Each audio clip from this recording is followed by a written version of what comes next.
They said the house at the end of Alder Street had been abandoned for years, yet almost everyone in town had, at least once, glimpsed a girl standing in the upstairs window. Pale. Still. Watching. The unnerving part wasn't her presence, it was the fact that no two people describe her the same way. Some saw a girl with long black hair. Others swore she was blonde. One delivery driver claimed she had no face at all. But every version shared one common detail. She was always there, even though the property records insisted the house had been empty for decades. Daniel Wright, a real estate photographer, arrived one fading evening to take demolition photos for the city. The neighborhood was quiet, but the house felt wrong the moment he stepped onto the porch. Its boards sagged like tired bones, its paint peeled in long strips, yet one window upstairs glistened as if someone had cleaned it minutes ago.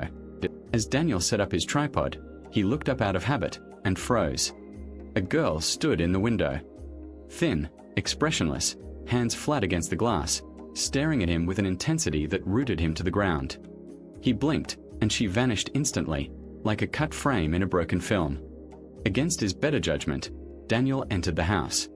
The air carried a damp, suffocating rot, and every step made the floors groan like they were pleading for mercy. His camera battery dropped from nearly full to nearly empty in minutes. Cold spots drifted around him like unseen bodies brushing past. Twice, he heard soft footsteps behind him, light, almost playful, but every time he turned, nothing was there. When he reached the second floor, the hallway seemed unnaturally long, like it stretched farther than the house should allow. The door to the clean window room trembled slightly, though the air around him was still. Pushing the door open revealed nothing but an empty room, cracked walls, broken furniture, and that disturbingly spotless window overlooking the street. Relieved, Daniel lifted his camera to capture the space, but in the reflection of the glass, a girl stood behind him, her sunken eyes locked onto his. He spun around, heart pounding, but the room was empty. He snapped picture after picture in panic, the flash lighting the space like white lightning.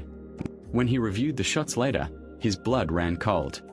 The girl appeared behind him in every image, but her appearance changed each time. Different hair, different clothes, different ages. Only her eyes never changed.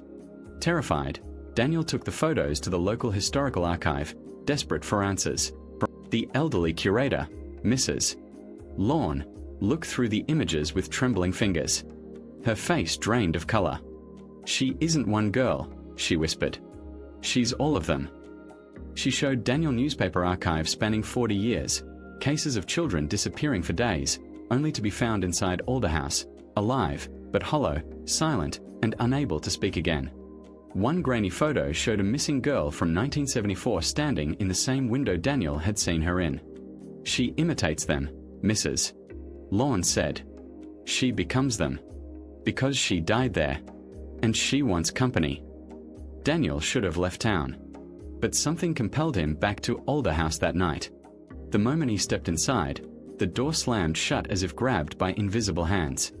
Darkness swallowed the hall. The atmosphere pressed against his chest, and the house felt alive, shifting, breathing, remembering him. As he climbed the stairs, a faint whisper slithered through the air. "Stay." He turned. The girl stood at the top, flickering between dozens of children's faces like a corrupted video glitch. She stepped toward him, head tilting with unnatural curiosity. "Don't leave me alone," she whispered. "It's lonely in the window." Daniel stumbled into the clean window room, chest heaving. The window pane fogged over despite the freezing air, and words appeared slowly across the glass. "Help Emmy." Behind him, her voice twisted into something deeper, urgent, hungry. "I said stay." The door slammed shut. Her figure rushed toward him, splintering into screaming faces, children pleading, crying, calling for their parents. Desperate, Daniel grabbed the broken chair and hurled it through the window. Glass exploded outward. He dove through and crashed onto the cold grass below, rolling until he could run. He didn't stop until he reached the streetlights. 2 weeks later, police entered Alder House after neighbors reported hearing footsteps inside. They found Daniel's camera in the upstairs room, perfectly intact. The broken window had somehow repaired itself, spotless as ever. On the inside of the glass, hundreds of tiny handprints covered the surface. And in the camera's final photo, Daniel stood inside the room, eyes hollow, skin pale, as the girl's reflection rested her hands gently on his shoulders. Behind them, the shadows had taken on shapes, small, childlike. Watching. Now, at dusk, the townspeople say the window no longer shows just one figure. Two stand there every night. A girl and a man with a camera. Both staring out. Both waiting. And no matter how fast you look away, you always feel like they saw you first.